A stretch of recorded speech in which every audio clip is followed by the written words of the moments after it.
This is the greatest moment in my life. Hey, yo. Hello. How we doing, Maxie? You good? Yeah. I mean, we've just been chatting pre-recording, and I'm on top of the world today. I know you are, mate. I know you are. But I think we'll wait for all the latecomers to arrive in the next minute or two before we spill the beans as to why, because what you've told me is fantastic, and I think everyone needs to hear it. Okay. I mean, over egging the pudding, perhaps, but let's go for it. How has your week been, sir? Yeah, all right, mate. Yeah, not bad. You know, same old, isn't it? No, mate, I'm doing all right. You know, it is what it is. Back to work tomorrow. Watched a load of Doctor Who with Charlie today, which has been quite nice. Good. So yeah, I've been flying through it. Actually, we watched like half a season today because Charlie had a snow day at school. Okay. So Charlie and Liv didn't. Well, Liv's not going to school anyway at the moment because of her knee, but I think she goes back this week, to be fair. But the school was shut. So after I got stuff ready for chain wrestling and whatnot, I didn't have to wait for Charlie to get home at like 4 o'clock or whatever time it may well be. You know, later than that on occasions if she stays behind for whatever reason. So yeah, we watched a bit more Doctor Who than we normally do on a Monday. So yeah, flying through it, mate. Going to catch up to like, you know, the current schedule soon, I think. Did you catch NXT Deadline? I didn't. I didn't even know the event was on. No, yeah, it was an event that I forgot about. Same with Ring of Honor's Final Battle. Forgot that they were on, but I ended up catching NXT Deadline. Pretty good event. Was it right? Was it? I can't tell you any of them. Oh, hang on. I know that the tag titles changed hands, but I don't know any of the other matches that even took place. Yeah, it was the New Day won the NXT tag titles. Mm-hmm. Great match. Yeah. It was built more around this new invention from Shawn Michaels, the Iron Survivor match. So basically, it's a 25-minute long match. Okay. And every 5 minutes, a new entrant enters the match. So you start with 2. Every 5 minutes, a new one comes until there's 5 people in the match altogether. Every time you score a pin, the person who gets pinned is put in a penalty box for 90 seconds, and it's the person who has the most pins in total at the end of the 25 minutes that is the winner. They get a guaranteed title shot, I think. So you enter like a Royal Rumble. Yeah, you get a random draw for when you're entering. Okay, and so if you're in from the beginning, and every time you lose, you are pinned or you submit, you're in a penalty box for 90 seconds. So essentially, the longer you're in the match, the more chances you've got of picking up enough pins to win the match. Was it good, or was it? It sounds overcomplicated. It's a little bit complicated, but when you watch it and you get into it, it's really good. When people are getting pinned and going into the penalty box, and there's multiple people in the penalty box, and that causes friction as well. It was exciting. Both matches were really exciting and really unique as well for both different kinds of matches. Yeah. Okay. Oh, maybe I'll probably check that out when we finish here. Then I got to find some wrestling to put on when I go to bed tonight, because hopefully, looking at the show, the match we're covering is only about 30 fucking seconds long. So it's 9 of the longest minutes that you will ever watch. Fun fact: you and the CWF have brought this upon us, so you deserve everything you're about to get. I had to rewind multiple times because I lost concentration watching this match. And my mind was wandering. Yeah, so there's that, and obviously our non-wrestling topic, we've got plenty of people talking, but again, I think it's not going to take up hours and hours and hours. So you know, I could be in bed by 10:30, mate. Lovely stuff. I know it's starting to get streamlined on this show. We're professional, mate, aren't we? You know, streamlined is the word. Streamlined is the word. But saying that, we're nearly 5 minutes on the clock, and we haven't even started yet, Magsy. So I suppose we should begin the show properly. Good afternoon, good evening, good morning, wherever and whenever you may be watching or listening from. This is Chain Wrestling Live with Mags and Si, episode 104 in total. Lovely stuff. I am Si, and with me, as always, is the Birdman to my Turd Man, the Frankie to my Cranky. Oh yes, Grumpy Si sometimes, a podcaster who always gets his man, mainly because we're hypnologed fairly cheap in Burnley. The Podfather himself, Lord Mags. You have some glorious news for us, my friend. Yeah, firstly, never convicted of the rehypnol due to lack of evidence. But yeah, I've got some great news. So a lot of you guys will remember me telling you about Carlos going to Greece, and it is Greece, not Germany. Going to Greece for a jiu-jitsu tournament. Well, he went to that tournament. There was about 130 entrants in his weight class, and Carlos made it all the way to the semi-finals, which is absolutely amazing to consider. He only had a month's notice, and everyone else had the whole year to prepare. But it gets it's even better than it sounds. Even though he's in the top 4 in the world, the person who beat him in the semi-finals was actually the reigning world champion, and is also the Greek Olympic jiu-jitsu team. Carlos was actually so what happens in jiu-jitsu is you have a 3-minute fight, and you have to score as many points as you can, or you have to be able to control your opponent on the ground for 15 seconds. So Carlos was 6-0 up against the reigning world and world champion and Olympian. When his opponent was awarded 2 points when Carlos was heavy-handed in some striking, and then he unfortunately he was slammed with a hip toss and got a stinger, got a concussion, and so he had to have a doctor's rest.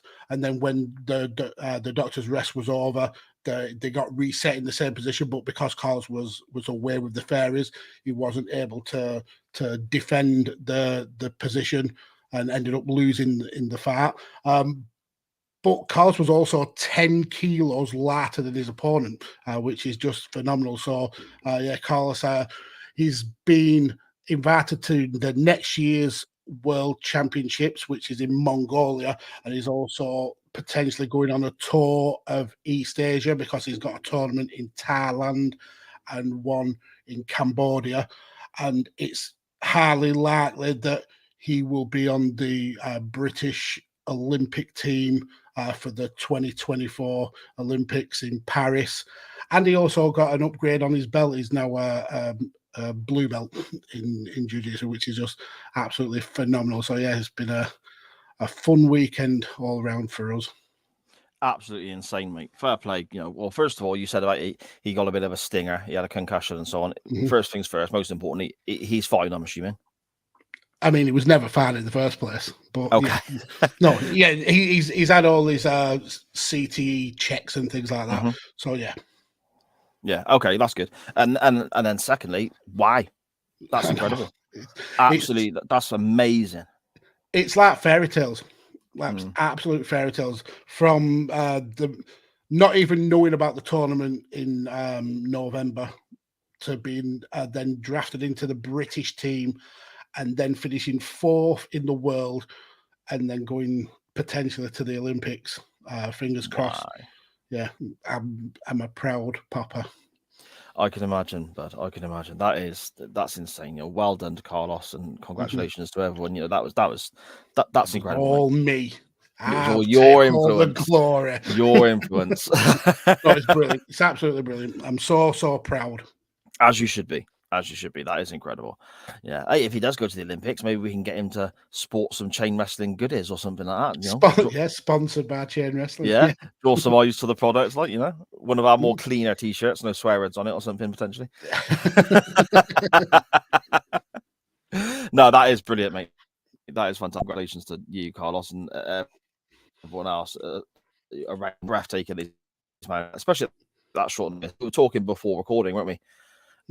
Imagine if he had the whole year to prepare like everyone else. Yeah, well, he will have the whole year for the next tournament. So yeah, it's just amazing, just absolutely amazing. He's done so well, and he was upset that he didn't win.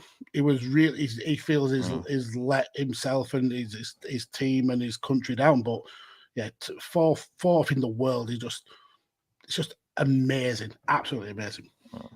Yeah, no, absolutely brilliant stuff, mate. Fantastic stuff. Shall we dive in to the chat? Because there's plenty of people wishing Carlos well, and congratulations there as well, bud. Yeah. Mark, hello, sir. How are you? Evening all. Looking forward to Koko B Ware versus Mountie. I watched it and I wasn't looking forward to it at all. If you're looking forward to it, you've obviously never seen it before. Yeah, exactly. Sharon, it's Monday, and you know what that means. And Dan Griffin in the chat, hello, sir. Evening all. How are we ready for a crap fest?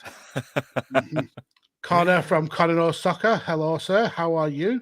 And King Pig's Bladder, hi guys and gals. He's just posted a very funny Ric Flair singing an educational song about washerwomen. So definitely go check that out on Pig's Bladder's Twitter.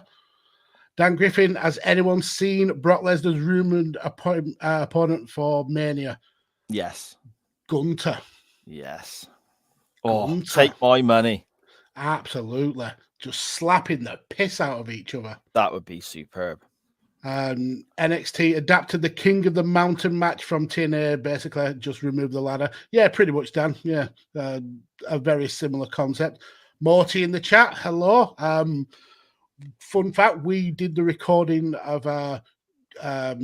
Chris Crimbo of Vision this week. Crimbo Vision. Vision. Crimbo Vision. Is that right? Well, I think it was called Christmas Vision, but I dubbed it Crimbo or Vision. Yeah. Okay. Yeah, I like yours better. Yeah. That was a fun recording, let me tell you. So yeah, listen out for that on the Morty Fit Show very soon. Scottish Danny in the chat. Hello, sir. How are you? And then the mad love for Carlos from Morty, Dan, Mark. Look forward to Max telling us about the tournament in the Maldives next year. Holy shit, that is amazing from Max the Younger. Sharon, well done, Carlos. That is epic. And then Dan Griffin, straight in with the shilling, but make sure it's a Doctor Who t-shirt. Morty, dollar signs in his eyes of old Sam McMahon. Absolutely. Always grafting, mate. Always working.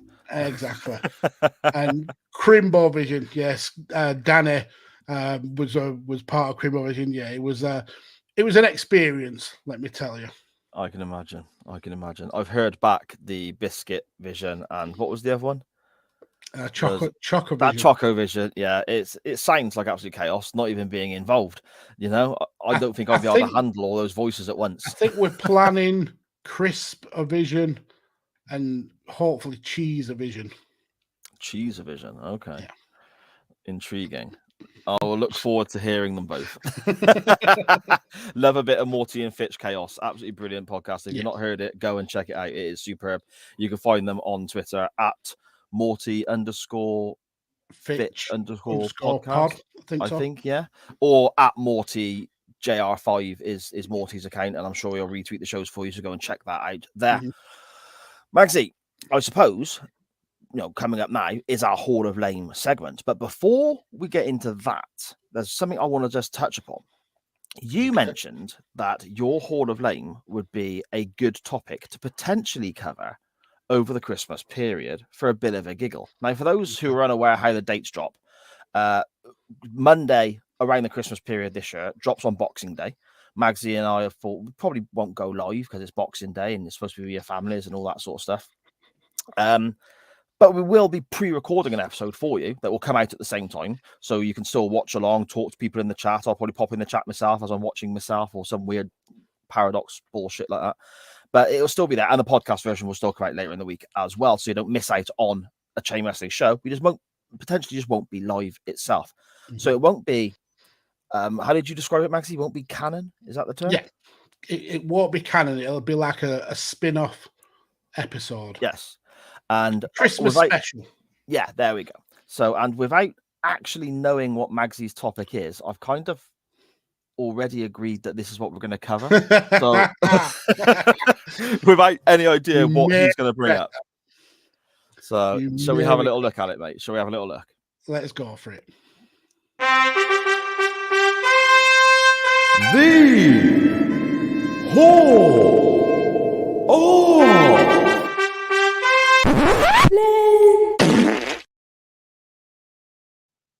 mine's relatively quick. So should we get mine out of the way first before we dive into yours, or do you want to just go?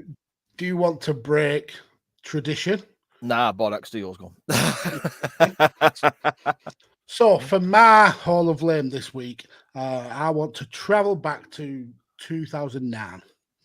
Now, there was a wrestler who has paid so many dues by 2009. Really, kind of been an understated hero. I need to cough. See, and I was just saying last week, wasn't I? After we went off air last week, for those who well, you wouldn't have heard it because it was off air, obviously. I said to Mags then, do you know what, Mags? I noticed after about 35, 40 minutes, for the whole episode, you didn't cough. But I didn't want to bring it up because it'll draw your attention to it. And here we go, Magsy. Yeah, we're what? Already. 16 minutes in this week and you're coughing and spluttering. So, yeah, you are obviously allergic to Monday nights. Yeah, apologies, CWF. But anyway, let's start again. So 2009, there was a wrestler who had certainly paid his dues, was a very underrated talent, and he lived in the shadow of one of his family members for such a long time. I'm talking about Chavo Guerrero. Now, Chavo has never been a wrestler at the top of the card. He's always been one of those wrestlers you can rely on to be a good mid-card wrestler. And he's always been saddled with some rough gimmicks. I mean, we've covered Kerwin White before. But in 2009, he got probably the push of his career. He got to be in a storyline with one of the biggest stars in the company. Okay. And that star was Hornswoggle. Oh, fucking hell. So I was actually getting excited then, thinking, where's this going? But no, Hornswoggle, yeah, brilliant. Okay. So this starts essentially on Superstars. Now, of course it does. July the 9th, 2009 Superstars. Vince McMahon actually orders Chavo to face to face Hornswoggle whilst fighting on his knees, because Hornswoggle had bit Chavo and Chavo was chasing Hornswoggle, and they actually ended up fighting in Vince's office. So Vince forced this match upon them, and this one and done essentially match ended up being just it just got absolutely milked to death, because Vince is an easy person to please. If he finds something massively hilarious, especially if it means ridiculing one of his talents, he runs with it. So Superstar July the 9th, Chavo is forced to fight on his knees. So we get a couple of comedy spots where he has to climb the ring steps on his knees. He has to run the ropes on his knees. He attempts the three amigos, doing the suplexes on his knees. There's plenty of times where he stands up and he's told off by the referee. He gets bitten again on the hand when attempting the superplex, and then after telling Hornswoggle he wasn't allowed to use the tadpole splash because it was his move, he lost to the tadpole splash. So, like I said, you'd think this is one and done. Oh no, this gets promoted to the A show now. So 4 days later on Raw, and we are deep in the guest host timeline of Raw. So we have Seth Green as guest host, and he forces Chavo to face Hornswoggle with one hand tied behind his back. And with some very poignant and eerie foreshadowing, whilst Chavo is walking to the ring, Michael Cole says on commentary, if you thought this was all over after Superstars this past Thursday, well, it's not. Chavo loses this match when he attempts a one-arm three amigos, and that led to a small package where Hornswoggle picks up the win. Hornswoggle is then mocking Chavo because he's 2-0 up, and the king makes the joke that Chavo has come up on the short end twice now. So this carries on. The next week, July the 20th on Raw, we've got ZZ Top as the guest host, and Chavo said he's sick of the disrespect. And ZZ Top have a match planned for him and Hornswoggle, a tuxedo match. But because this is ZZ Top, they rechristened this match as the Sharp Dressed Man match because comedy. I see what they did there, Mags. Yep. During the entrances, we see that Chavo's trouser legs have been sewn together, so he has to waddle essentially like a penguin. Hornswoggle wins this match when he ends up stripping off the tuxedo from Chavo, making it 3 matches to the good. And to add racist insult to racist injury, Chavo was wearing chili pepper boxer shorts because Mexican. Right, okay. Because Mexican. Exactly. So we get to the 27th of July Raw. This time it's Shaquille O'Neal who's the guest host, and we get a little promo where Shaquille O'Neal and Hornswoggle are squaring up, looking like they're gonna get to fisticuffs. And it turns out that Shaquille O'Neal went to high school with Hornswoggle, apparently. Chavo thinks that he's going to get his revenge on Hornswoggle after weeks of having the deck stacked against him. But Lillian Garcia announces that Shaq has made this a blindfold match. So it's not a blindfold match for both of them. It's just Chavo that is blindfolded. So after shenanigans and Chavo misses a blindfolded frog splash, Hornswoggle picks up the win with the tadpole splash. You think it's all over? No, it's not. It's not. August the 3rd, 2009 Raw. We have Jeremy Piven and Dr. Ken Jeong as guest hosts, and Chavo demands a rematch from the host for Hornswoggle. But after he mistakes Dr. Ken for the guy from Heroes, Chavo's match is changed up. But Hornswoggle is apparently suffering, and this is verbatim, from adult chicken pox. Ken and Jeremy have drafted in Hornswoggle's cousin. His cousin, Mark Swoggle, a.k.a. the world's strongest man, Mark Henry, in a green bowler hat. As you can guess, this was a very, very quick squash match for Mark Swoggle. August the 10th, Raw. Sergeant Slaughter is the guest host, and he makes a match where Hornswoggle and Mark Swoggle will face Chavo and a partner of Chavo's choosing. But Chavo can't wrestle. He's got an injury due to the attack from Mark Swoggle last week. So he drafts in a replacement tag team. He drafts in Legacy, Cody Rhodes and Ted DiBiase. But despite Mark Swoggle physically dominating the match, Legacy ends up winning. So essentially, Chavo's got to win, but not really because he didn't take part in the match. So the next week on Raw, the 17th of August, it's the go home to SummerSlam. Chavo and Hornswoggle face off in a Falls Count Anywhere match. Now, you would think that Chavo would have the upper hand on this one. No kind of physical limitations to him. But no, he chases Chavo backstage. He chases Hornswoggle backstage, and ends up walking into a hanging paint can a la Home Alone. Knocks himself clean out, and Hornswoggle sneakily picks up the victory.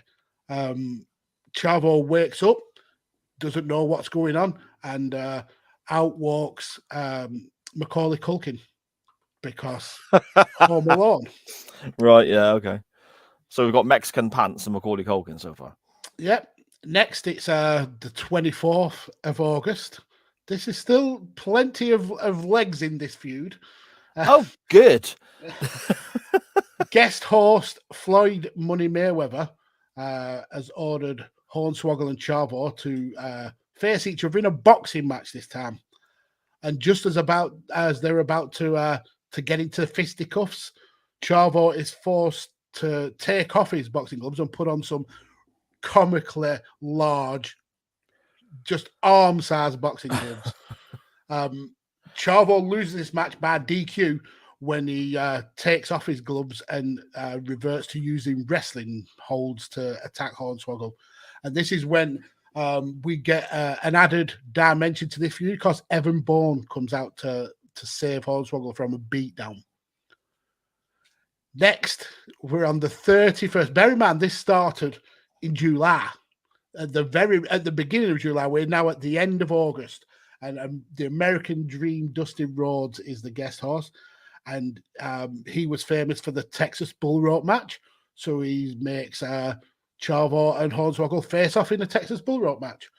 But there's a little bit of a twist in this match. Hornswoggle comes out dressed as a Texan cowboy, and Chavo comes out wearing a cow costume. Right. And just before the two are strapped together with the bull rope, Chavo is meant to put on a huge cow head that he can't see out of. Okay. Hornswoggle ends up winning this match when he hog ties Chavo instead of touching the ropes or whatever, Which is been the standard practice for decades. Correct. And then after some post-match shenanigans, Evan Bourne comes out again, and Hornswoggle hits the tadpole splash whilst wearing the cow head that Chavo Guerrero had on. Now, you would think that was the end, but no, there's still more to come. Raw on the 7th of September 2009, and this time Chavo has actually got a new opponent.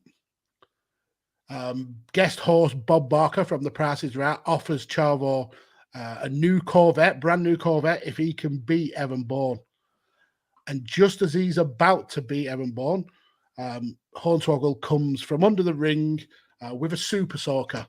But the water gun doesn't work as intended, and Chavo goes to attack Hornswoggle, but is schoolboyed by Evan Bourne for the win, and he's lost out on the brand new Corvette. So we then get to the 14th of September 2009, and this is the Raw after Breaking Point, where Evan Bourne had beat Chavo in a dark match. Evan and Hornswoggle teamed up to face Chavo and Carlito. Hornswoggle picks up the win after he stole the apple of Carlito, spat it into the face of Chavo, and hit the tadpole splash. Next, on Raw, the 21st of September 2009, Chavo has finally had enough of this bullshit. He's sick to death of being made a laughingstock at the hands of these guest hosts and challenges this week's guest host, Cedric the Entertainer, to a match with Santino Marella as the guest referee.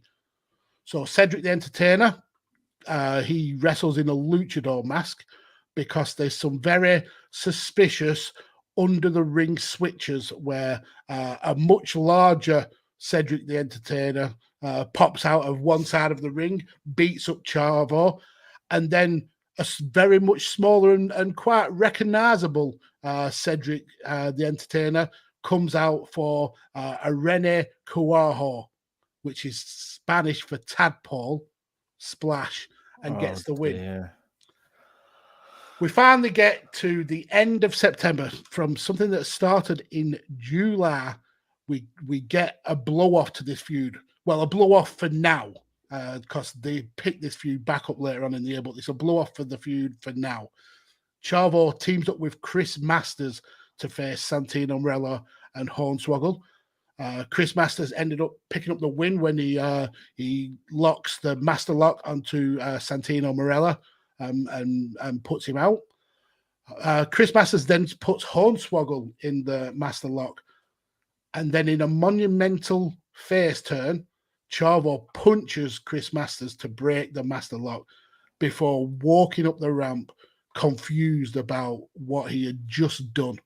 So my entrant for this week's Hall of Fame is the 13 match feud between Hornswoggle and Chavo Guerrero. My God. Talk about milking a story, not even a storyline. It's just nonsense. It's just absolute nonsense. All stemming from Vince McMahon wanting a match where Chavo embarrasses himself. 13 match. No, hang on. How much of this did you want to cover at Christmas? All of the 13 matches. To be fair, why are you like this? To be fair, only 2 matches are more than 4 minutes long, and multiple matches are a minute long. Okay. Okay. We'll have a look. Oh man, that sounds horrific. But there's a lot of moving parts there as well, I suppose. Mark Henry's involved and all these different guest hosts as well. Mm-hmm. I'll let you have my notes. Yeah, if you would, mate, just email them over. That'd be grand. So there's for us all to look forward to over the festive period. Brilliant. Oh dear. I think people will be very, very happy to know that my Hall of Fame will take not anywhere near as long to explain. There's a couple of reasons I was looking at this certain aspect. I mean, initially, what I was going to put in was how WWE reinvents people. Mm-hmm. So when you get the NXT one is a big one, isn't it? You get certain talents from NXT, they come up to the main roster and they get, repackaged and so on. And it's embarrassing. And then there's also occasions where they sign wrestlers from other companies that sometimes it works, sometimes it doesn't. I mean, they did it a great deal in the 80s. They gave them a lot of a cartoony character-esque, sort of stories and scripts and so on. And in that era, a lot of it probably worked more than it didn't, Maxie, I would say. Yeah. But I suppose we weren't as savvy with wrestling back then as we are now. Yeah, that's fair enough. Sometimes, of course, there's glaring misses that they then fix. I mean, you got the Ringmaster. That was a glaring miss that then became Stone Cold Steve Austin. Was obviously a massive hit, of course. However, I don't understand how this error was initially made by the WWF. And it basically was such a glaring one for me, even though it was such a short, tiny run in this individual's career. It overtook my whole mindset of that feeling of repackaging people in the incorrect way. When you've got someone who has a built-in gimmick already, someone who has a story themselves that is effectively real life and also based upon where they're from and so on, and this has worked elsewhere, I don't understand why the WWF feel the need to change it. But what happened in 1998, as late as 98, Maxie, it's not even like they can get away with saying it was the 80s and cartoony. The WWF brought in somebody with a shoot background to a degree, known for fighting real fist fights, and also had a brilliant stuck-up, snooty English character from WCW. And that was Lord Steven Regal. Now, when he arrived in the WWF, his name was altered eventually to William Regal. But in WCW, we had Lord Steven Regal. We had his butler or his aide with him as well. We had the Blue Bloods tag team or group, I suppose. It went on to be more than just a tag team because you had Bobby Eaton involved and you also had Dave Taylor involved as well. So he effectively had his own little stable there with his butler and so on as well. This could have been absolutely sodding brilliant in 1998 in the WWF. But instead of that, we got the real man's man, William Regal. Now, don't get me wrong. The theme music is comically brilliant. Absolutely. Man. Exactly. Exactly. And if you're going to play this gimmick, if you're adamant this is a great idea, and apparently it was a Russo idea, surprise, surprise. But if you're adamant you've got this character you want to use, by all means, crack on. But when you've got someone like William Regal, who is talented on the microphone, talented in the ring, you know, a built-in gimmick of the English person and so on there that can draw the heel heat from being non-American, I guess. Why did they dress him up like this? You had a guy who's to come to the ring and put on great mat-based wrestling contests. And here he is in denim shorts, pasty white Blackpool English skin, checked flannel shirts, and for some reason a hard hat, because, you know, things fall from the ceiling quite often in WWE arenas, obviously. We had all these vignettes running of him doing incredibly manly things. I mean, Magsy, you're a very much a staunch manly man from Burnley, aren't you? Up north, or you know, you quite often chop wood outside your house, don't you? And often shave with an open straight razor and so on. That's what makes people a man, isn't it? I've got an open straight razor. Have you? Yeah. So yeah, I do. I am manly like that. Manly man. No, this obviously bombed. The guy was involved in, I think, maybe one pay-per-view appearance and a few matches on television, and then weekend TV show or highlights syndicated TV shows as well. It dropped down to, but they weren't finished with the character. Apparently, Russo had more plans, and he was going to push him back up the card again with a couple of tweaks, according to Russo. Now, in this instance, people who have people who suffer with addiction problems and, you know, the demons, isn't it, the wrestling term, I feel incredibly sorry for them, obviously, because of what they put themselves through. In this instance, this saved William Regal's career, because the guy went into rehab, and when he came back, he was the William Regal that we now know and love, and went on to be a European champion and Continental champion and so on. And the gimmick was dropped by the time Regal returned from rehab. He entered rehab, in theory, not just for his personal life at the right time, but for his career as well. But yeah, my entrant into the Chain Wrestling Hall of Fame this week isn't necessarily William Regal as the real man's man, but more the mishandling of William Regal as this character when he first arrived, Mags. It's a really, really good pick. We just think if this gimmick would have stuck, we wouldn't have got the William Regal that we absolutely adored, the King Regal. We wouldn't have got Tajiri and William Regal and their kind of like odd couple partnership. And maybe wouldn't have got involved in NXT. So yeah, it was almost a death knell for his career. It was. Banging entrance theme, though. We got to give him that. That was he's a man. Magsy, should we have a quick flick through the chat and see what people are saying about these Hall of Fame entrants and other things too before we get on to our non-wrestling topic? Yes, we shall. First of all, we'll agree with this one. Sharon saying Sad doesn't like change. Very true. Very true. Dan Griffin, Chavo not at the top of the card. He was the face of ECW for about a month. Yeah, but that's like being the face of your house.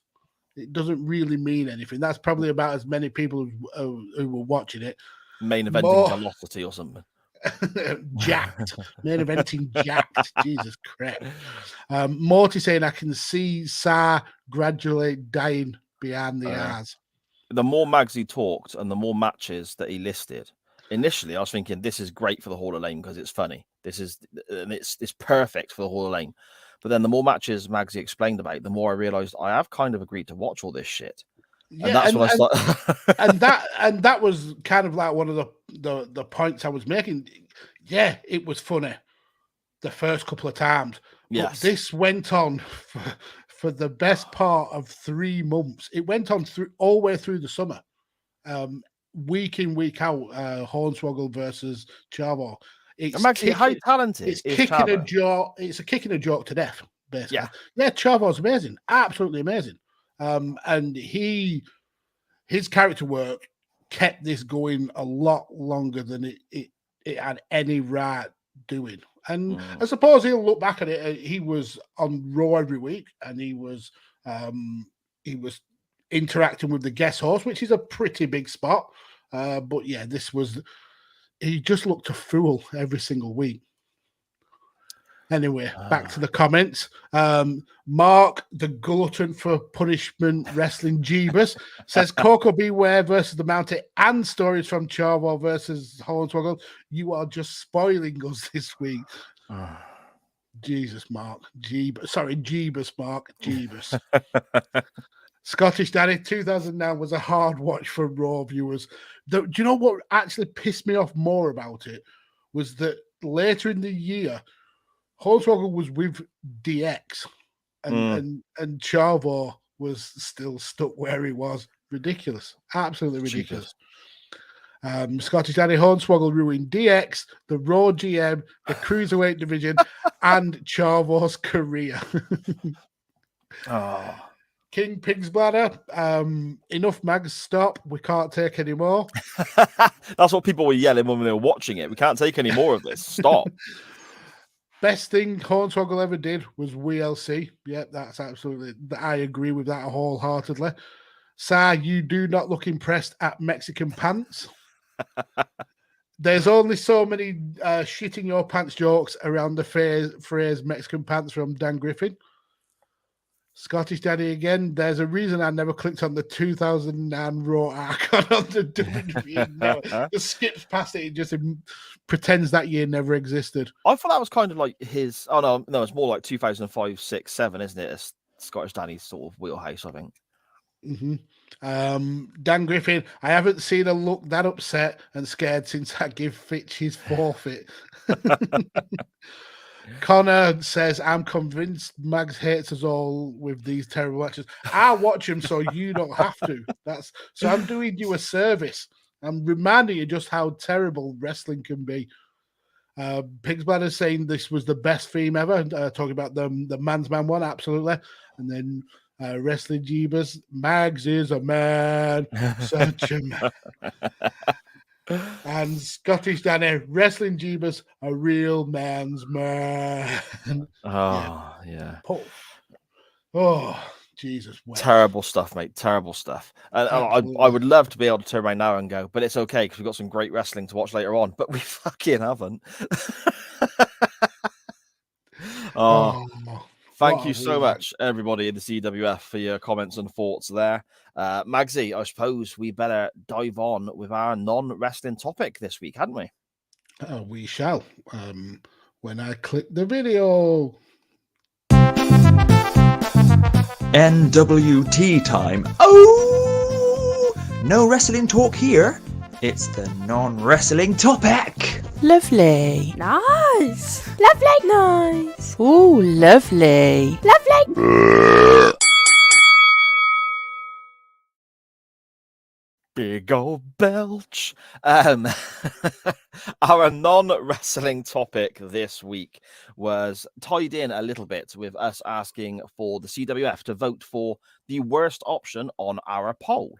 So from that, we get worsts. Worst meal out, worst party you've been to, worst day at work, worst concert, worst movie, worst anything at all, worst dates, anything. Anything goes as long as it was the worst. And we've got some quite interesting tales, Mags, haven't we? We did. Steve-O certainly regaled us with a new Steve-O section. But he did indeed. Yes. He did indeed. I will read them out in the order they arrived into us as close as I can because I got a new phone and I kind of fucked it all up. So it's going to be interesting. A new phone. It did cost, mate, honestly, trust me, it cost me no money because if it costed money, I would not have got it. We start with Dan Griffin at Dan Griffin 21 on Twitter. He says, worst meal goes to an all-you-can-eat Chinese buffet at a place that was called Jumbo's. It was called that very authentic Chinese name of Jumbo. Brilliant. This is not going to end badly. It's not at all, is it? It was the type of place that did okay food, but was closed many times due to food safety violations. Okay food. This food is okay when you're not getting the shits from it. But it was cheap, so you risked it. Oh my god. Until I got food poisoning 4 hours after eating there once.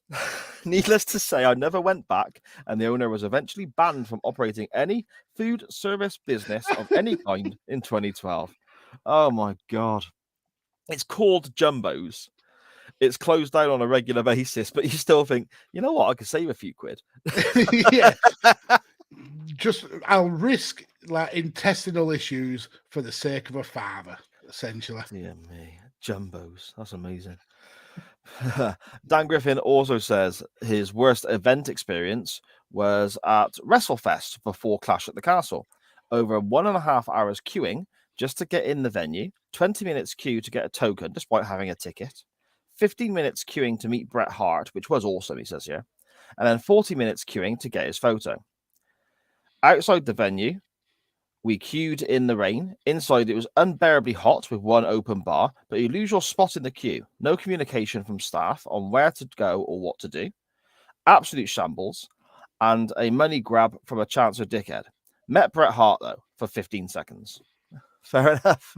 Sounds worth it.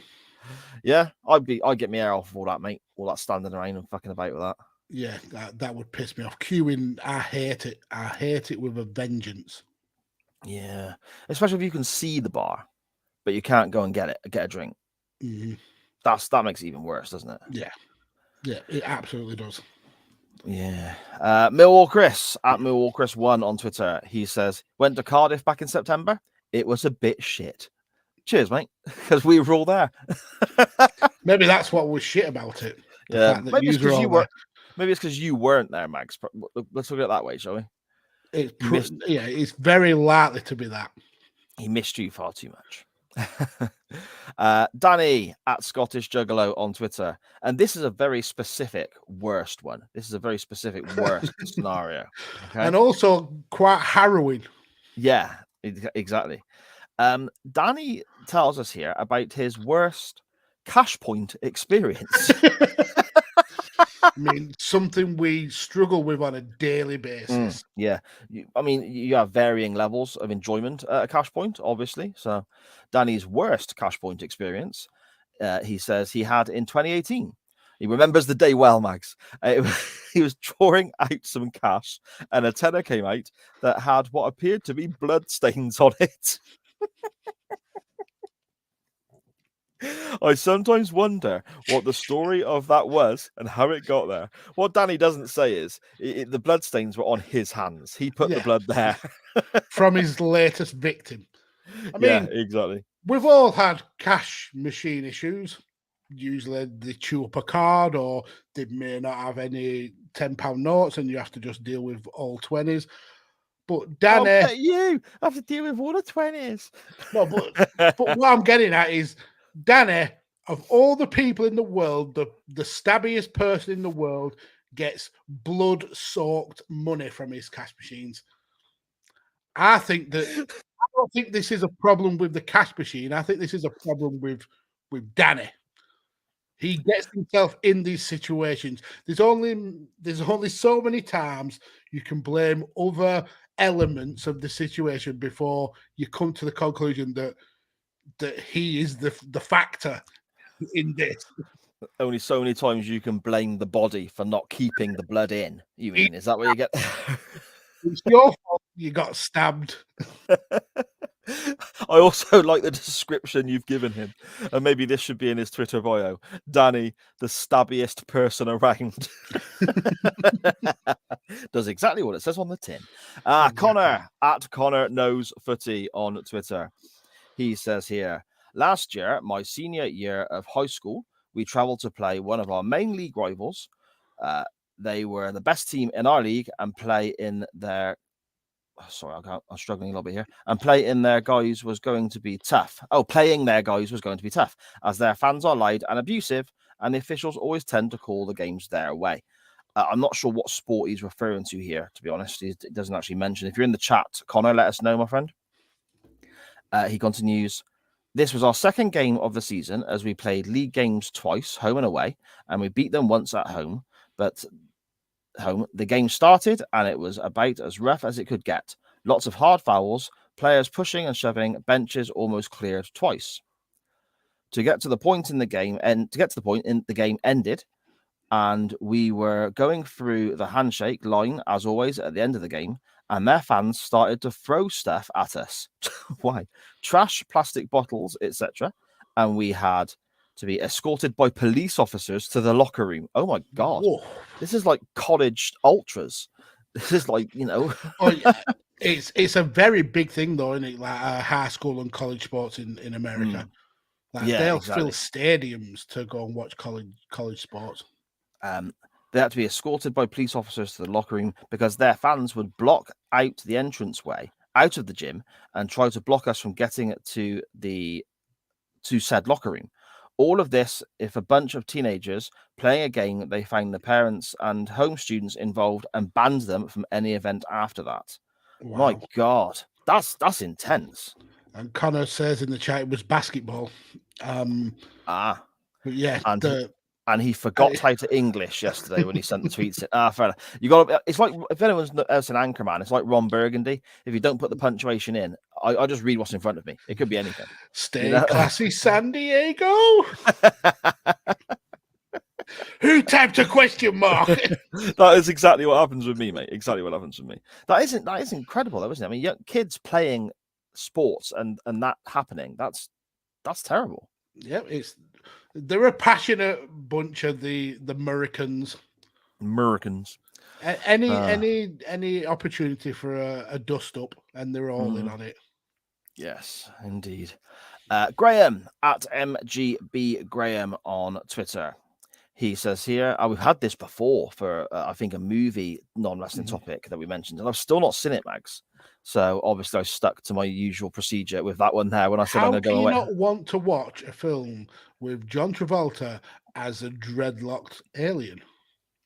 Sold it to me, mate. I'm going to seek it out this evening. Screw NXT. Absolutely will not. Worst film, Graham says. Battlefield Earth. Tempting to say Fargo, as I thought that film sucks so bad despite winning Oscars. Now, I've not seen Fargo, which will be a surprise to absolutely nobody. I've not seen the movie. I've seen some of it ended up being like made into a series. Okay. I think Martin Freeman was in it from The Office. Yeah, that rings a bell. I think I've seen the adverts. Yeah, but even that wasn't that good. It's very arty-farty filmed. I won't bother with that then. I'll just watch Die Hard again. That'll do me. Yippee-ki-yay! Cam at CamGriff92 on Twitter. Worst cinema trip ever. Actually started pretty good. Me and a mate went for a curry. Oh dear. Me and a mate went for a curry that was absolutely banging. Then to see Sicario. What a bag of dicks. Never watched it again, and fuck trying to watch the sequel. When he said me and a mate went for a curry, I envisioned the end of the story ending up with him shitting himself in the cinema for some reason. I mean, he may have done just for some enjoyment. I can't say I've seen Sicario or Sicario 2. I don't know what it is.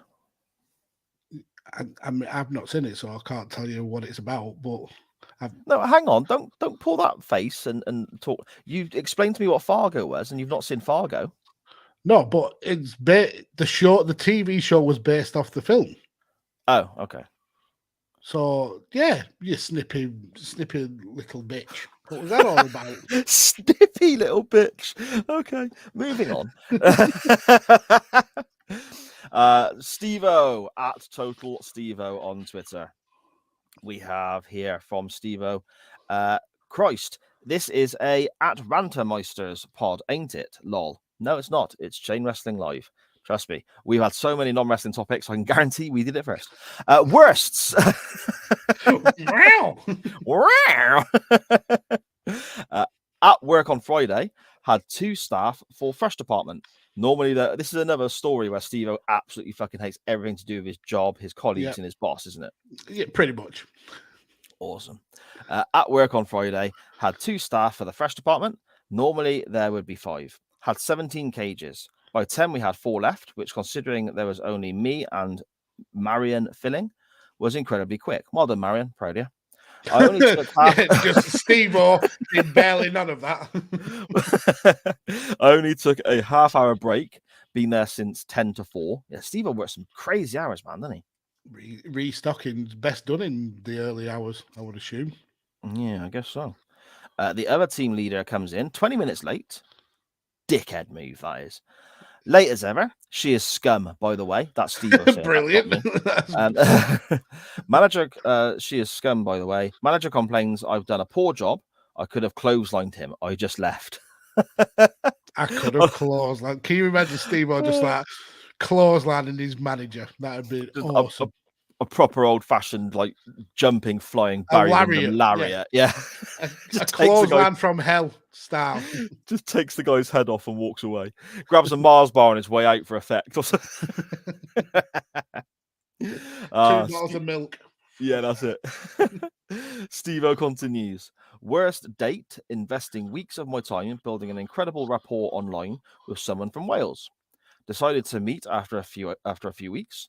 Took me 5 hours to get to her. I could immediately tell when we met she wasn't interested. We barely spoke. Oh man. That would be wounding. She cried, saying how she couldn't believe I came and that I was a real person. I just got up and left. So Okay. she cried because you were real. Mm. Perhaps she wanted to be groomed and didn't expect to. I don't know. Does that happen? I'm disappointed you are not a 14-year-old girl. Well, I don't know. That's crazy. Bloody hell. I just got up and left, as Steve-O says. This was at my peak of online dating. I went home and shagged someone else. All's well that ends well. Yeah, go on, Steve-O. Good lad. Steve-O says here, went to watch In Between Us 2 with a woman I was seeing secretly and genuinely cared for. When you say seeing her secretly, did she know? I mean, you follow on, and it doesn't sound like she did. Oh, okay. She invited her best mate, who informed me that Sharon wasn't interested. It really upset me, and the film was terrible too. Double whammy. Still haven't got over it. Just the kick in the nuts that the film was wank Yeah, the as film well. was crap. Oh man, that's terrible in it as well. I know. I mean, it's everyone at some point in their life had their heart broken, aren't they? You know, where they really like someone, and that person doesn't feel the same way or only sees them as a friend or something like that. So yeah, that's terrible, man. Yeah. But there is somebody out there. I mean, trust me, if I can get married to somebody as amazing as Sharon, trust me, there's somebody out there. For everybody, isn't there, Magsy? Do you know what I mean? She tolerates my bullshit. You know, Steve was a much nicer fella than I am. Steve-O continues here as well. Went to an all-you-can-eat Chinese near where I live. Was it called Jumbo's? No way Dan Griffin has gone to a Chinese all-you-can-eat and paid 25 quid. I was actually thinking maybe Jumbo's was a chain, or the guy, the guy who had the Jumbos up north when he got shut down, he just pissed off down south. He moved to London and thought I could make way more money serving this shower of shark food down there. Yeah, exactly. 25 quid, Steve-O says here. Had barely anything on offer and was more like a bunch of people just went to Iceland and cooked up anything they had. So they'd made their own little party buffet. That was cooked up anything they sold that was Chinese. Never again did I go. Mags, no shit. Dan Griffin in the chat. Sounds like Steve-O went into the Chinese after me. There was no food left. Yeah. Apart from just why. a big pile of shit in the doorway where you Wouldn't it be drop your amazing book if afterwards. somehow those two stories were linked? Dan Griffin ended up poorly because he ate all the food, and Steve-O ended up with no food because Dan Griffin ate all the damn food. That's amazing. That's how that story goes now. Like we made up stories for Scottish Danny being stabby and being from Maidstone. That story now is kayfabe. There we go. Along those with the two Maidstone, shared a Chinese. along with the Maidstone stabber, Steve-O and Dan Griffin's night out at Jumbo's. Oh dear. Steve-O also continues. So E-Tones going to London Zoo. I don't know what that is. Sometimes I think it might be. Oh, yeah, there's just a letter missing. I'm such a knobhead. Sometimes going to London Zoo, yeah, that makes a lot more sense than E-tones. E-tones isn't even a word. Sorry. Sometimes going to London Zoo can be very stressful. And ironically, I go there to relieve stress. But the other week, it was like every school in London was there. And I deliberately go late in the day to avoid the crowds. Everywhere I turned, hundreds of children. I left after 30 minutes. See, Steve goes to the zoo a lot, mind, doesn't he? He does. Yeah. You know, it must be nice having somewhere like that you can just pop along to and just love going around looking at all the animals and so on. I think he's got a membership there as well. Oh, okay, awesome. Yeah, but yeah, he lasted longer than I would. 30 minutes, just horrific. Full of kids, horrible. I used to go to this. Hear me out. Don't jump straight on what I'm about to say and take the piss, because I know that is your way. But I used to like going to this garden centre, right? Because and that's not where the thing stops, so don't jump on that bit. I used to like going to this garden centre because out the back of the garden centre they had a separate like aquarium place, and there's loads of fish tanks set up, marine tanks, tropical tank, all, and I loved it. And even I had several fish tanks at one stage, and you know I'd love to have another one now, but this house is just not laid out in the way it should be for that to happen. But I used to love just going, and even if I wasn't buying any fish or any plants or anything like that, just looking at the fish all the time. I loved it. It was great. So what part of that am I going to jump on and slate you for? Well, when I said I used to, when we're talking about Steve-O going somewhere to relieve stress, and I say I used to go to this garden centre, I thought you were going to jump on me and rip the piss at me because I'd be like looking at fucking hose pipes or something, you know? No wrong with a good horse pap. So I've actually got a little bit of a story kind of linked to this one of Steve-O's. So we talked about going late in the day to avoid crowds and stuff like that. One time, me and Lorraine were both off work on the same day.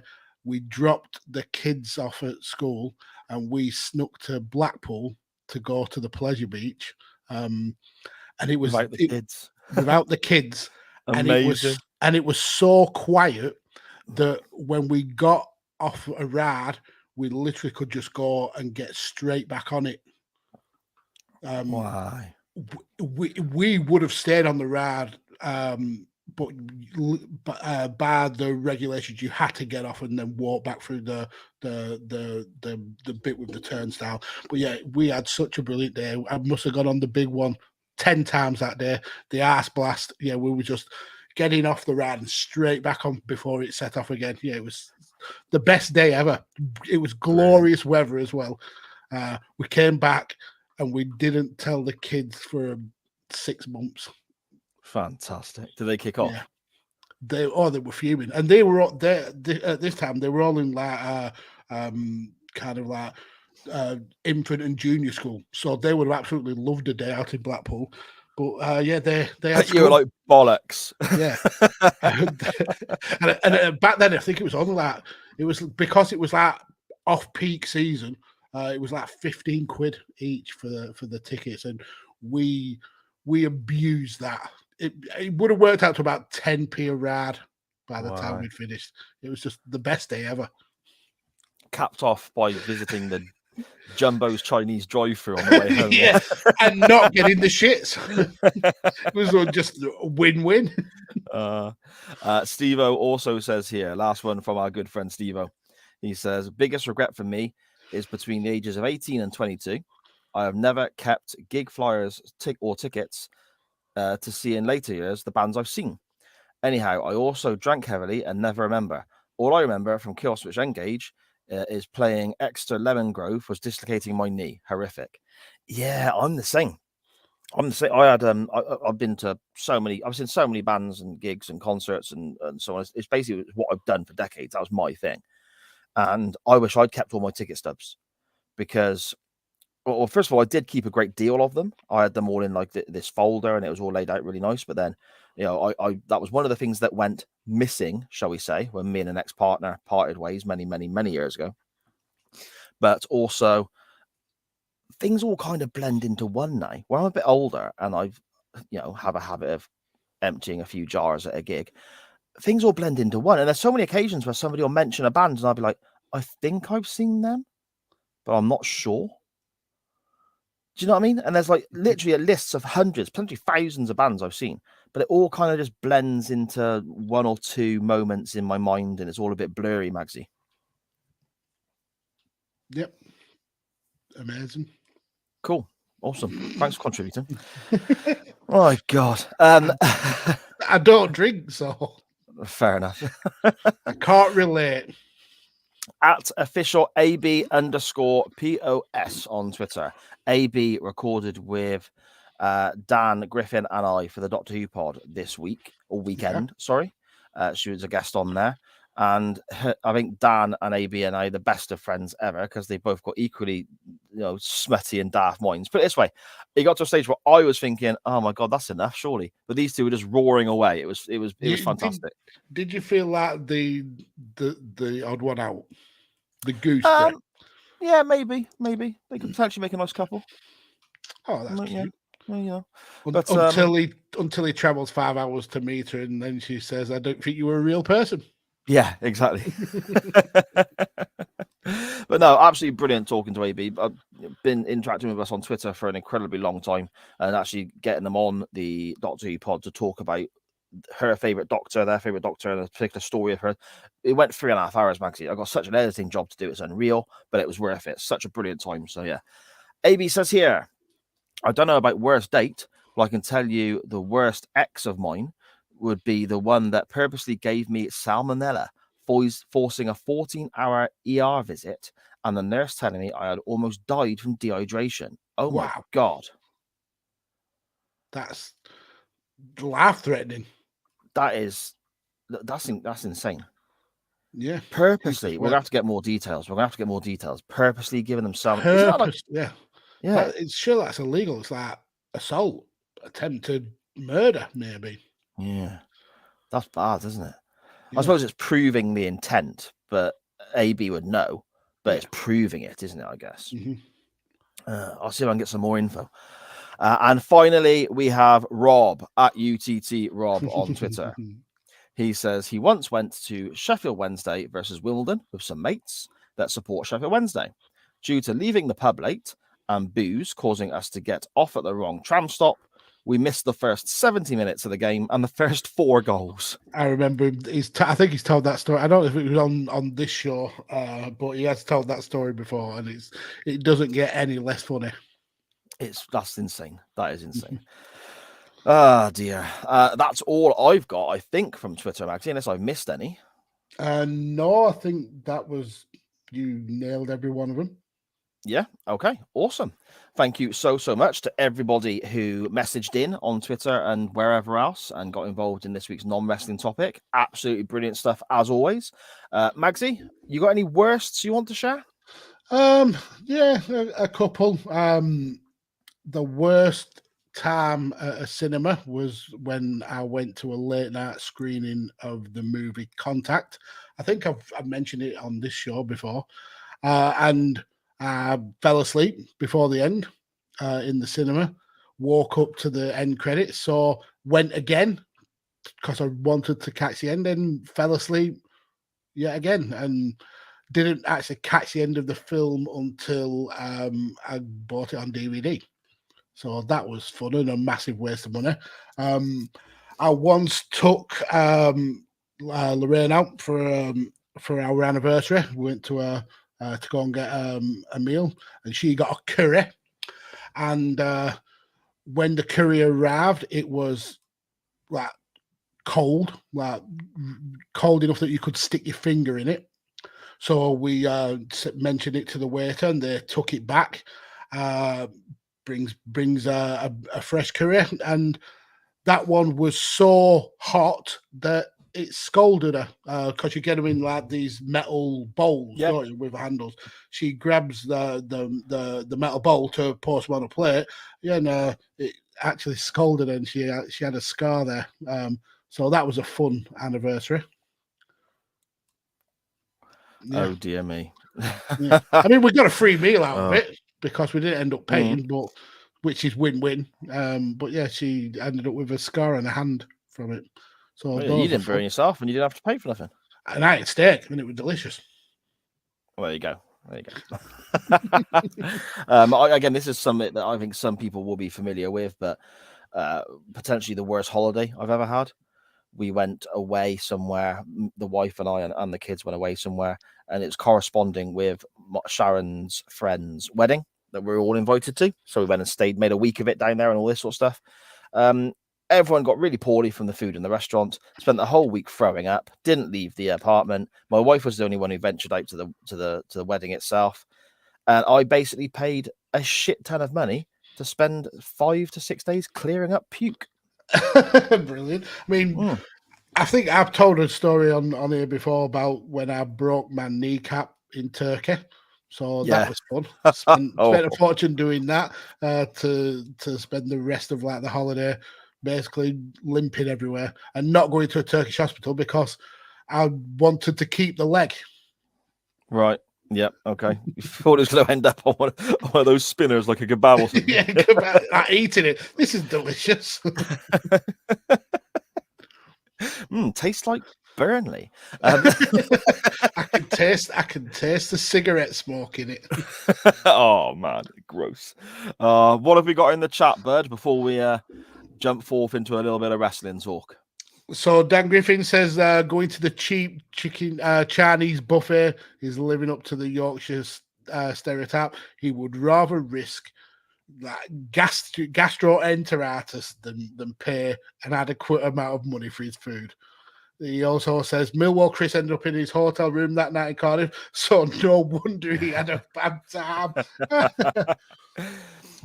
Connor adds more to his story, says the worst part of his story was he had to avoid awkward eye contact with his ex-boyfriend, who was a cheerleader for the Rivals. So, wow. Just not a good time was had by Connor. All sorts of different layers to that story there now, isn't there? Certainly is. Dan Griffin says Sicario is utter wank. That's what it is. Scottish Danny, I think we might forward this comment onto the authorities. Says he admits it. He used the tenner to wipe the knife. That's the only reason he took the money out in the first place. He'd forgot his rag. He's like, oh shit. Oh, there's a cash point there. £10. Clean knife. Dan Griffin, settle in with a mug of your favourite hot beverage for the Steve-O section. He's getting it. I mean, this week's match is probably the Steve-O section is a lot longer than it, so we'll be burning through it very quickly. Bloody love Steve-O and his stories. Fantastic stuff. Scottish Danny says, just stuck on Lord of the Rings, Dan. Might get through 2 movies. Oh, wow. That's abusing Steve-O on this show. After he opened his heart to a Welsh woman who didn't want anything to do with him, and you're there mocking him, saying it'll take 2 movies. Cruel. And then Dan Griffin adds more to salt to the wounds. He might get the extended trilogy done. So you're just cruel, you guys. Dan Griffin, what Steve were in prison for? Stan Hansen in his boss into a coma. We are charging you with Stan Hansening your boss. Liv has just said, what a creep. I'm assuming she means Steve-O. No, to me. Oh, you're a creep. Yeah, because I was saying about being lucky enough to have met Sharon, and there's somebody out there for everyone. Liv's just calling me a creep. Like a brown nose. Yeah. Thanks, Liv. Love you too, by the way. Dan Griffin says, sounds like Steve-O went into the Chinese after me and had no food left. And Scottish Danny says, I can confirm London Chinese buffets are an absolute joke. Dan Griffin, it was a live reenactment of the Simpsons all-you-can-eat buffet. Does this look like a man who has had all he can eat? And he then says, I'll regret this, but surely my nickname in this story should be the Buffet Bandit. Jesus wept. That's your name from now on. The Buffet Bandit. Sar wanked in the garden centre fish tank confirmed. What? Why have you got to go there? I like fish. Not that much. hang on. I really like fish. Sire's got a hell of an editing job after that Doctor Who recording, and he legit wandered off at one point and we didn't even realise. I didn't actually wander off. We've been having issues with the StreamYard. It seems to be working. Touchwood seems to be working okay for us now. But recording anything on various different shows over the last few days, StreamYard's been a nightmare. So we recorded on Skype and have the cameras off, and the sound quality seems to be okay on that at the moment. I muted it because Sharon came in to get some towels for the girls to go for a shower, and then me and Sharon had a chat and all this sort of stuff. And I came back and said, "Sorry, I've been away for a few minutes there. I hadn't actually moved, but they were unaware." And they were like, "Oh, we didn't even notice." Brilliant. So the host of the show is just not needed. I know Not Dan needed. was hosting. Dan was hosting, did a fantastic job. Dan runs the Doctor Who pod, mate. He's the organised one. He's got the format laid out. He's got who we're speaking to when, what episodes are being released. I literally just say, "What am I supposed to edit this week?" I feel his pain. I absolutely feel his pain. Mark says Magsy should have gone to Jumbo's Chinese. Oh, yeah, because that would have been way better for an anniversary. 3rd degree burns or the shits. I mean, you can't. There's no winning that conversation. There's not. And then finally, Sharon said it wasn't a bad holiday for her. She got to go to a friend's wedding, child free. Yeah, So at least somebody won in that. It was not a fun time. And a latecomer, Dan, he only marginally fucks up the release order every season. Yeah. The thing is, though, if Dan didn't say that he'd screwed up the release order, I wouldn't know. So they just get released anyway. Because we've recorded a few in hand, and because of we do a lot of shows that's just us two, and then we have maybe 4 guests on per season, so there's not many guests in comparison to the number of shows. So sometimes we record out of order. So I will edit in order for the release. If Dan didn't tell me that he got the order wrong, I would not know at all. I would just edit what Dan tells me and put it out. Brilliant. I'd be none the wiser. So there we go. Thank you so much to everybody in the chat. As always, the CWF never fails to let us down. Makes me smile every Monday, Magsy. Yep, same. Absolutely. Even though some of those stories were truly horrific and heart-wrenching, I got a massive giggle out of them. So yeah, it's awesome. You're all superstars. It's awesome the way everyone can share and open up and just enjoy yourselves and poke a bit of fun at yourselves and so on as well. It's great stuff. Yeah, it is. So from something that we enjoyed, I suppose we better talk a bit of wrestling and look at something that we're not going to fucking enjoy. Hey! Let's get ready to rumble!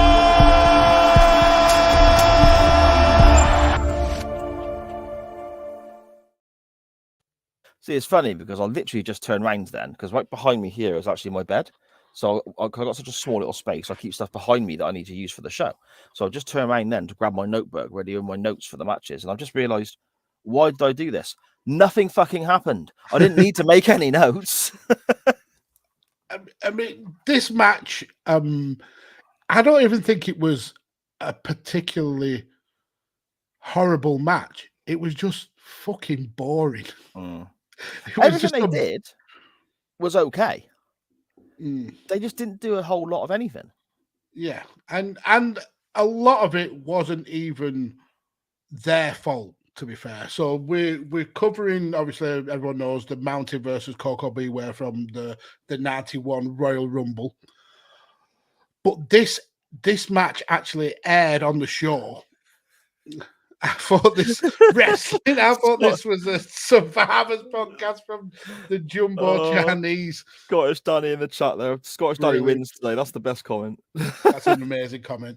Yeah, so this match was actually on after the world title match, and that world title match was one of the most controversial ones, with Sergeant Slaughter beating the Ultimate Warrior. Kind match of really involved and. Yeah, and I think it was only a couple of days after the start of the Iraqi invasion or whatever. So it was very much a hot topic. I think Bret Hart said at the time that there was a bunch of wrestlers who were thinking about quitting the company because this was so close to the bone in terms of it being a real life situation, that they weren't happy with it being used as a storyline. So this match had to follow a crowd that were just were in uproar because of the Ultimate Warrior losing his title. So to follow that, you are never going to start on a good footing, but then you put on the most boring match that you could, and it just absolutely shits the bed. It does indeed. It does indeed. It's what does it clock in at, Magsy? About 8 minutes? 9 minutes. 9 minutes. And as I said earlier in the show, it feels like 10 times that. I had to rewind sections of it because it just didn't hold my attention whatsoever. It is basic. It's almost wrestling by numbers. There's just very little about this match that stands out. And I think some of that has to do with the fact that this was the Mountie's pay-per-view debut, and he'd only had maybe 2 or 3 matches before this since he changed gimmick from one of the Rougeau brothers, the Fabulous Rougeaus. So he was really trying to find his feet in a new gimmick, going up against a perennial jobber in Koko B Ware, and coming after the world title match where the fans were absolutely disgusted. There's just no way that this match was ever going to be a good match. No. And I also think you can add to that as well. People are just waiting for the Royal Rumble then as well, aren't they? Yeah, pretty much. It was so bad that on the VHS home releases, they cut this match out. This wasn't Did they really? Yeah, they didn't have this match on the releases at all. Why? Okay. Why? So Koko B Ware versus the Mountie. We start with the introductions, obviously.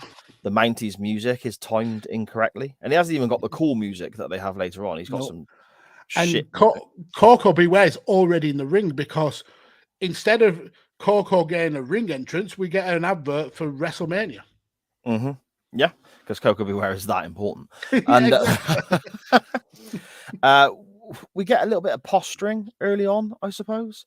And Koko B Ware does a very strange strut whilst flapping his arms, trying to be like a bird. He flaps his wings. He looks like a knob. He looks like an absolute melt. This is a guy who had ski sunglasses and a parrot.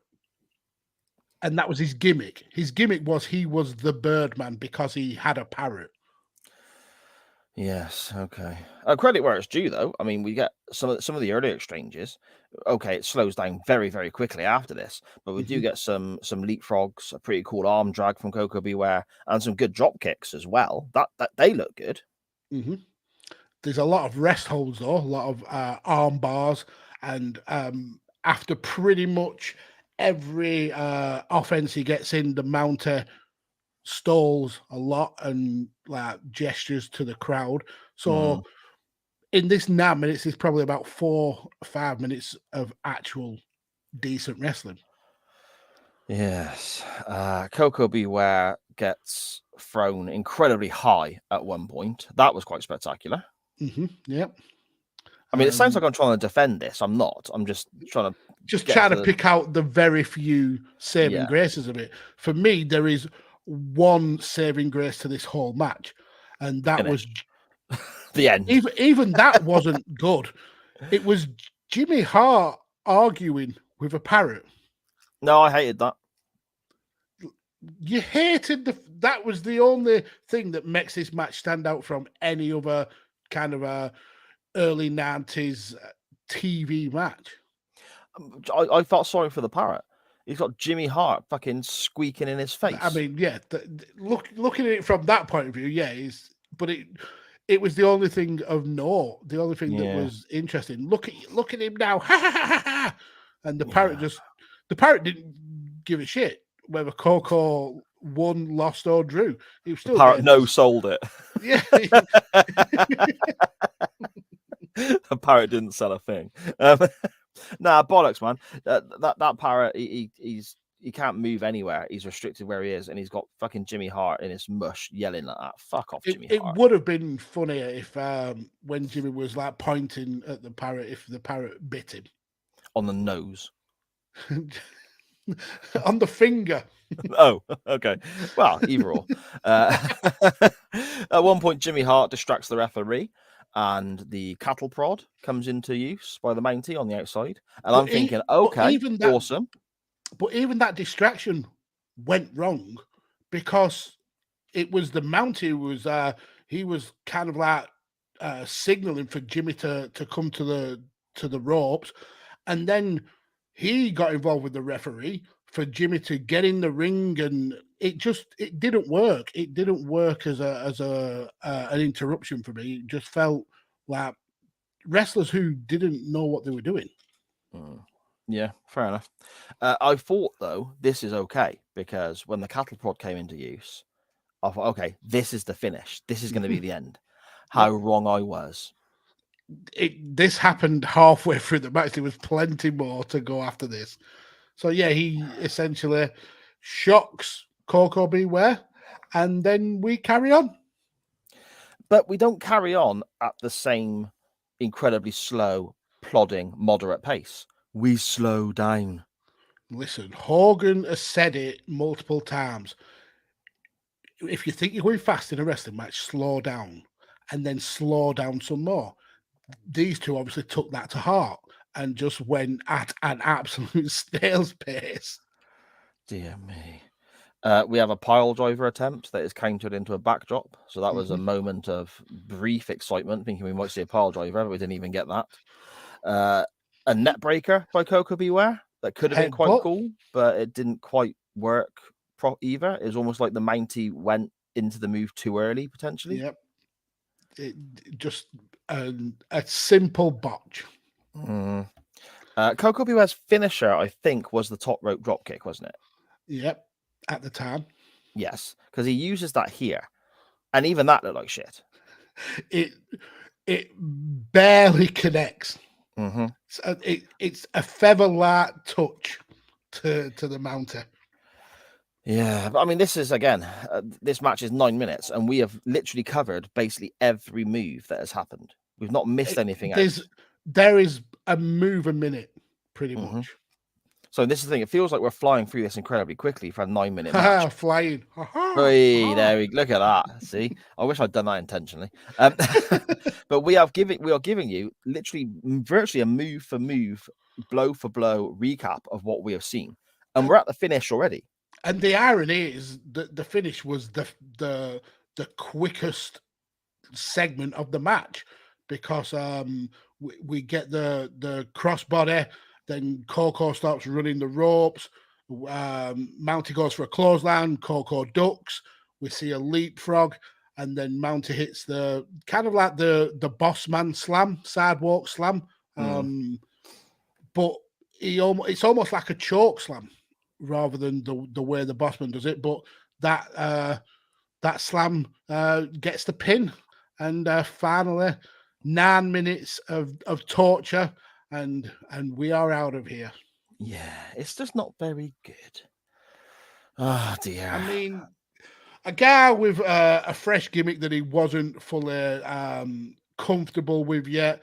Koko B Ware, who is a jobber, and this was probably his longest match in a decade. Yeah, it was just nothing to write home about. I don't think it was the very worst thing we could have ever watched, but it was yawn-inducing. It was. I mean, that's right. I mean, I suppose we should just come to our ratings now out of 10, Magsy. And a brief summary. I mean, we can't summarize much more brief than we just have done, and we just ran through the whole damn match. What have you got, mate? It's not even good enough for middle of the road. It is poor. I will not lose sleep if I never have to watch this match ever again. So I think giving it a 3 is a little tar. So I'll be generous. I'll go with a 3. I've got 2. You absolute tar ass.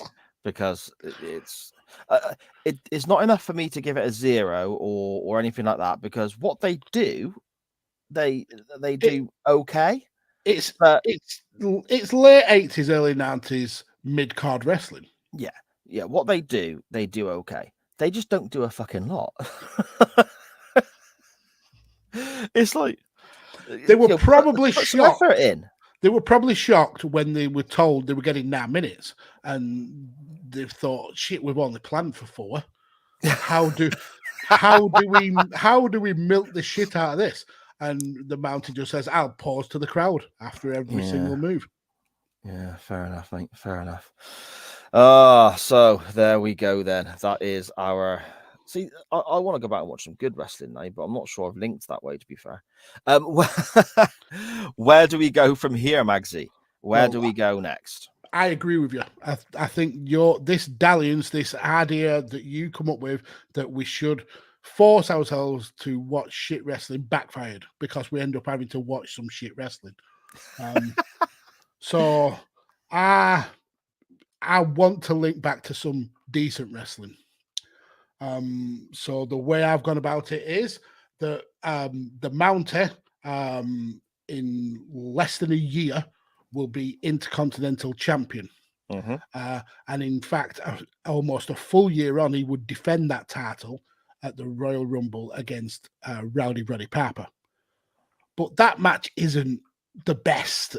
I mean, it's certainly a damn sight better than this, and the promos before it are pretty good.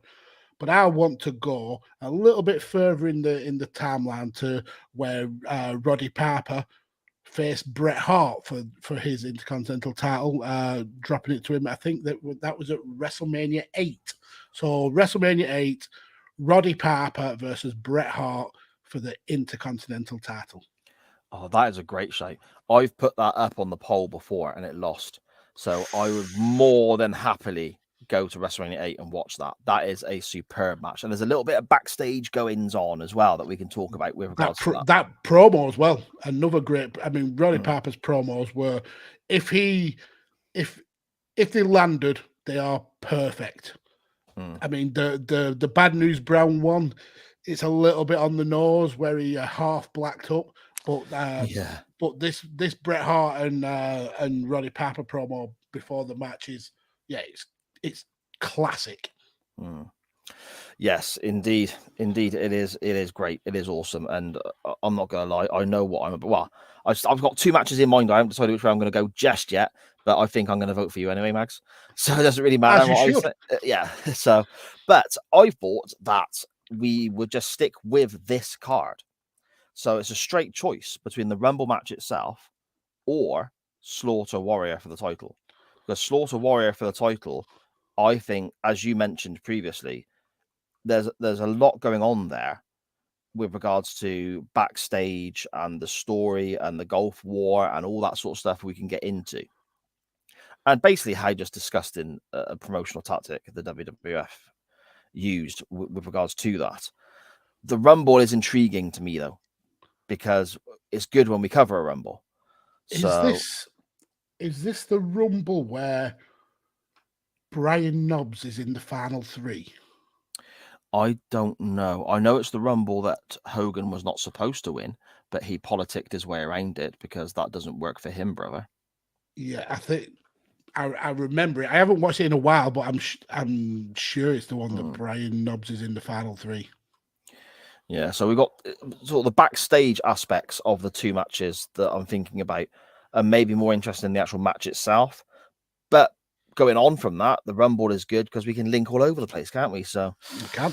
Oh, which way do I go? Let's have a look at the Rumble, shall we? Let's have a look at the 1991 Royal Rumble, Magsy, if my selection wins, which I don't think it will, because WrestleMania 8, Bret Piper, is bloody fantastic. So my backup was actually going to be Bossman versus the Mountie in the Jailhouse match. Okay. Interesting. Yeah, but it's not gone on the board, so maybe another time. Maybe another time, and that could lead into Bossman versus Nails and all sorts of great stuff. Or where he got hung from the cell by the Undertaker. That was a classic time in wrestling history. Yeah. Oh, dear me. Okay, so those are your options for next week's poll. The poll will be up, as always, well, I say middle of the week-ish after the audio version comes out. It never works out that way. I normally forget. It normally pops up Friday, Saturday. We'll see how we get on. We have the Intercontinental title match from WrestleMania 8. Rowdy Roddy Piper defending against Bret the Hitman Hart. Or the 1991 Royal Rumble with all the backstage politicking going on and nonsense there. As I said, the poll will be up later in the week. Make sure you vote away and retweet all that good stuff as normal. Magsy, what we got in the chat before we depart? We've got Dan Griffin, Brett versus Piper next week, then, folks. I'd love it. I'd love it. I'd love to get into that. And Dan also says, mate, that food poisoning was fast acting. My also was like a love. WWE Hall of Famer Koko B Ware. Exactly. That was the link. It was the Hall of Famer. Yes. Facebook user. We really need to sort out how Facebook puts people's names up. But yes, Mags to win. Yeah, I agree. With regards to that, sorry, Mags, with regards to that, I normally do try and say this at the beginning or at least post it in Facebook. But if people are commenting in the Facebook group where this video goes live, you either have to give StreamYard the permission at the start to put your name up when you comment, or stick your name in the comment as well. So it literally comes a Facebook user, your comment, and then your name, because then we know who you are. So we can reference, back to who is talking to us, Magsy, can't we?